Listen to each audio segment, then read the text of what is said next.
Welcome to Backstage with Richard Ridge. He's been called Mr. Broadway. Six-time Tony Award-winning producer, director, and writer Stewart F. Lane has just penned the glorious new book called It Happened at the Palace, a history of New York's iconic Broadway theater. And I caught up with him here at the legendary Sardi's. Your new book, It Happened at the Palace, is absolutely stunning. It is a book for anybody who has ever fallen in love with the theater. How proud are you of this book? Oh my gosh, I'm immensely proud of it because I've been involved with the theater now 45 years. We've been partners with the Nederlander organization, hard times and good times, getting the right shows in there. It's been a real labor of love. I love New York, I love Broadway, and this was an opportunity to have a piece of it, to have a piece of American history, New York history, and have some real hard memories of it. So so I'm very proud of the book. It gives me a chance to give the history, not only of the Palace, but sort of the history of theater in general in the 20th century. So we start with the days of vaudeville, where Fanny Brice and W.C. Fields and Danny Kaye and Jack Benny would play the Palace, because playing the Palace was the best place in the world to play. When you played the Palace, you know you'd made it. And so that was exciting. Then with the advent of talking pictures in the 30s, it converted into a movie house, RKO, the RKO Palace, and the first movie to play there was Top Hat, which was, of course, an RKO movie. Citizen Kane premiered there in the 40s, and then in the 50s, it was converted back into a showcase for live entertainment as well as a movie house. Then, of course, the Nederlander organization came in the mid-60s, converted it from a vaudeville house to a full-fledged Broadway theater, and the rest is history. And then a developer came just about 5-6 years ago and wanted to take wanted to renovate the theater. He said, I want to take it, I'll refurbish the whole thing for you, make it a 1913 brand new theater, and we'll redo the guts so it's a 21st century that will have facilities for the backstage dressing rooms that are modern, bathroom facilities for the patrons, everything to make it a more 21st century theater, but retaining the integrity of the interior of a 1913 Broadway theater. Oh, well, let's start this. So this was built as a vaudeville house back in 1913. Yes, yes. So you look at all these incredible stars that played there. And the nice thing was that years later, in the 70s, when the Nederlanders had it, they brought live entertainment back in the 1970s, because I spent a lot of time there seeing the likes of Bette Midler, Diana Ross, Shirley MacLaine. Yeah, those were the days. They were tough days because these were short-run shows. They did very well. Bette Midler was terrific, and Shirley MacLaine was terrific. In fact, I still have record albums of the recordings of those, if you remember what a record album is, yeah, of them playing the Palace. But those were times where it was interesting because as audiences were changing in the 60s and 70s, Broadway was trying to catch up to it. So a lot of shows that I worked on in the Palace, the early ones, had trouble finding their audience. When we did the Grand Tour, the Grand Tour ran like 3 months. And it gave me an opportunity to work with Jerry Herman, though. And Jerry and I had a nice relationship, so later on, when he had Lacage, he welcomed me to help be one of the producers of the show. Later on, we did Woman of the Year, which was one of the first that actually really ran for 2 years and generated some income. And of course, before that was Frankenstein, which has the dubious honor of being the most, at the time, the most expensive non-musical to close in one night. We would then had to put down that mantle when On the Waterfront opened up. I was there opening night of Frankenstein, just so you know. I was there, oh, yeah. First row of the mezzanine.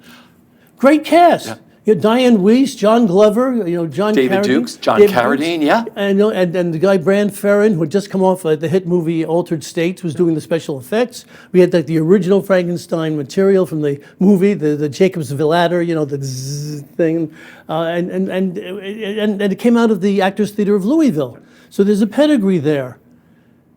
Couldn't have been worse. The critics hated it across the boards. The audiences just didn't want to see it. Yeah.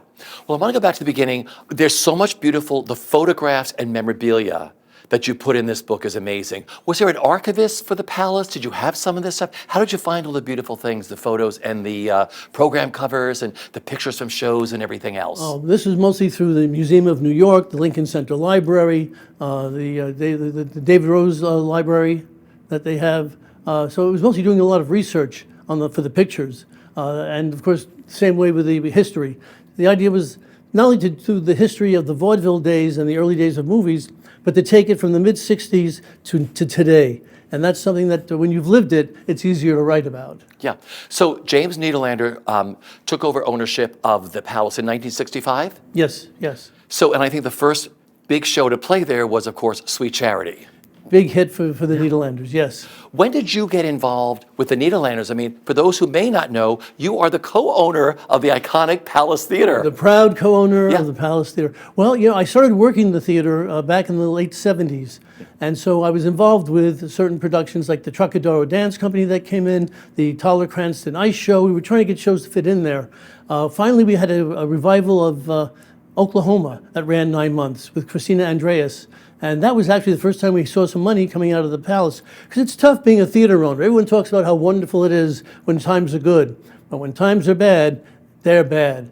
Finally, we got 2 years with Woman of the Year. And then, of course, one of my proudest moments was La Cage aux Folles in 1983 when we opened at the Palace Theater here in New York. Well, let's talk about, you talked about the grand tour was there, of course, with Jerry Herman, the first time you got to work with him. And then, La Cage aux Folles came at a time when the AIDS epidemic was at the height of everything. No one had any idea what this show was going to do. So, I mean, what was that whole time period like for you with bringing this show into New York? And what made you say, yes, I want to do this? Well, it was where to begin with that. Yeah. Certainly, the people I was trying to raise money for told me this is a career breaker. No one's going to go see a gay musical. You're out of your mind. You just killed yourself in the business. I'm going, you're missing the whole point of it. It's a great score. It's socially important. It says something important to society today about how loving each other and caring for each other goes beyond just being of the same sex or not. It's being careful and caring about people. And the score was terrific. So you had a great score, and it's funny. So it's funny, it's a great score, it says something important socially, and I think it's what producers like to do. You want something that's culturally acceptable, exciting, one that means something and is financially successful. Because I think if you knew what made a hit, everybody, if they had that formula, everybody would have a hit show. But it has to do with passion, doesn't it? Oh, yes, you've got to do that. And with the La Cage, everyone was really passionate about it. It was more than just a show. It was a way of life. And certainly, even working with Arthur Lawrence was a pleasure.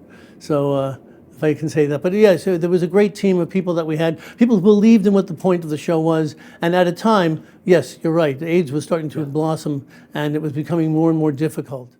Well, let's talk about when you got involved. How did you get involved when you said, yes, I'm going to become co-owner of the Palace Theater? Oh, well, as I said, I was working several shows there. I'd been a script reader for Jimmy for a while during my acting days.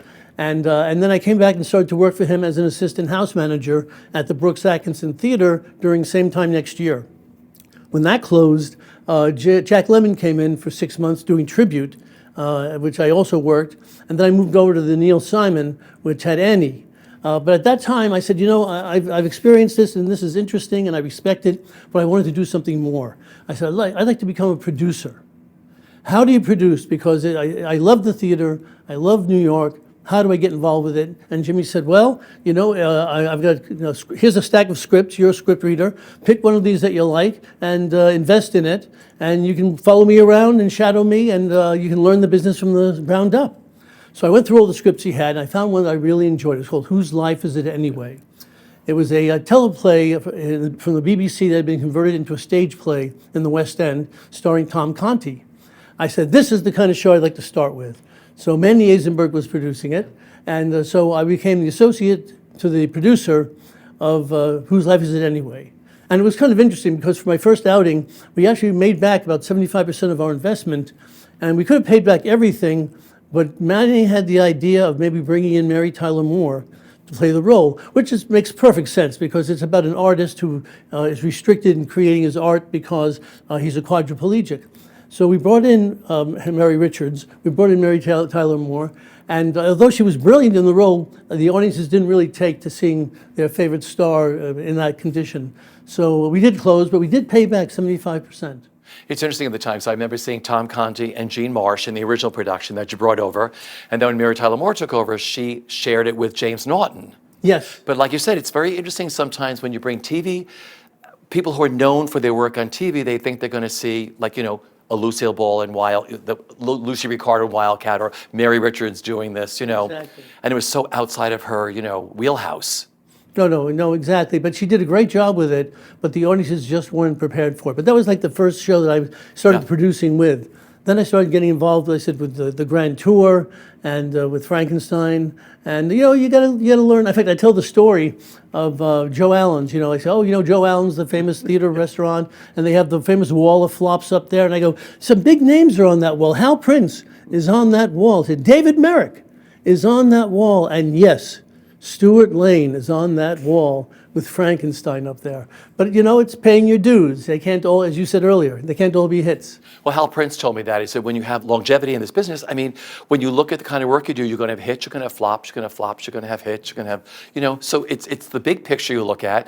And I think it's a badge of honor to have a poster of yours at Joe Allen, right? It is a badge of honor. And writing the book about the Palace, I'll just say also that it was an important book because I think the history of what the Palace represents is the resilience of Broadway. From the fabulous Invalid days to shows that run decades now, and it's been an amazing transformation. Now, let's talk about the renovation of the Palace, because when you and Jimmy Nederlander sat down, you wanted to do more than just a renovation. What you've done to the Palace is stunning.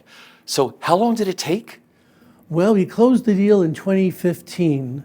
Started building in 2018, and it took about 6 years to get the show, to get it open. And all during the pandemic, we used to go by there still to make sure things were going done. And we picked out everything involved with it: the sconces on the wall, the wallpaper, even the type of decoration you'd get on the escalator going up. Just to make the whole experience of going from a modern box office, modern lobby, to a traditional 1913 Broadway theater. Because you walk in, there's new amenities there with dressing rooms and new bathrooms and everything else. But when you walk into the theater itself, so the first time you walked in to the new version of the Palace, the new beautifully done Palace, what went through your mind? Because we were there that day, BroadwayWorld, we were there when you cut the ribbon with Jimmy Nederlander. Talk about how you felt that day when you looked at the new theater. Oh God, it was an amazing time because, a theater is more than just a building. It's not. This is a place where people come to commune. It's a communication center. It's a place where people come to experience a group effort. So there's a certain spirit and enchantment about having the Palace, and to see it as it was with this beautiful chandelier that we put up there, the sconces and the craftsmanship. Let it be known that the craftsmanship and pride in their work was well and alive in New York, because the place was just really well done by these artisans. So I was extremely proud that we not only accomplished the theater, but again, brought it into the 21st century. Plenty of leg room, plenty of facilities for the patrons, and new dressing rooms for the actors and the musicians and all the other people that make the theater happen. In the theater right now on the second floor, you have some memorabilia. Yes. Talk about the second floor, the memorabilia that you have at the Palace. Well, this is actually given some credit here. Yeah. We actually have some playbills and artifacts from that period. So we actually have a top hat from the Top Hat movie, and we have Judy Garland's program there. We have Danny Kaye in there as well, and W.C. Fields is mentioned in that as one of the vaudeville performers, all in that glass case on the second floor. So if anyone who comes to visit the Palace and see our next show, make sure you visit us on the second floor. You and your wonderful wife, Bonnie Conley, who's also a wonderful producer, you created Broadway HD. Loving the theater and loving New York, and we've both been producing for years. Bonnie's got 3 Tony Awards, I've got 6. We've been doing it, I'm older than she is, so I've been doing it a little longer than her. But we wanted to share Broadway with the rest of the world. And the question was, how do you monetize it so that people get to see it, to make it affordable, and make it accessible? All those people out there who can't afford to come to New York, and if they do, they can't afford a ticket to see a Broadway show. So the idea was to come up with a way of showing them how to do it. And as technology started to evolve from a VCR to a CD, to a DVD, to a Blu-ray, Bonnie and I saw that the future was going to be in streaming. That was where it was going to go. Let's get there first. So we started to work on that. And then in 2015, we launched Broadway HD. So you cracked the code. I remember when I first started in this business, people were talking about this and saying, it's never going to happen, it's never going to happen, it's never going to work. Broadway HD is so popular all around the world. People can watch hundreds and hundreds of theater programs from Broadway, the West End, concerts and everything else in the comfort of their own home, anywhere, and you two did it. That's right, you get to watch it when you want to, what you want to. And that's the idea. That's what we saw audiences wanted to do today, especially young audiences. And since the pandemic, there's been a doubling of that. The older people who don't want to come to New York, or again can't physically come to New York, get to watch Broadway shows on Broadway HD, and young people can afford to watch it on our website. We're $20 a month to subscribe, so it works out really well. So what's next for the Palace now that it's beautifully all glammed up and everything else? Oh, well, I think we've just announced that we're going to be getting Glenn Ross with an all-star cast coming in. And it's one of David Mamet's best plays ever written, and it's a huge cast, just wonderfully exciting group of people that they have to be part of it, and it's kind of a show that can fill the Palace. Those are big names for a big theater. Well, Stewart, I thank you very, very much. This is a wonderful book for everybody to get their hands on. It's always a pleasure to sit with you, my friend. You too. Long overdue.